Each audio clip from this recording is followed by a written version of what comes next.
So, hello guys. And then guys, um, yung new vlog po namin ay i-upload na lang po namin nila Bea, Lita, Tiffany.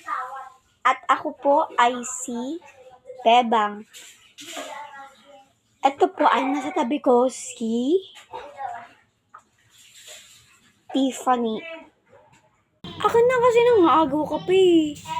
Oo guys, mag-upload po daw po kami ni Bebang ng videos po namin. At saka ito po sa gabi ko si Bea. Akin na kasi nangagaw ka pa eh. Opo guys, at saka abangan nyo po yung susunod na full video po namin. Kami pong apat, Bebang, Nita, Bea, Nita.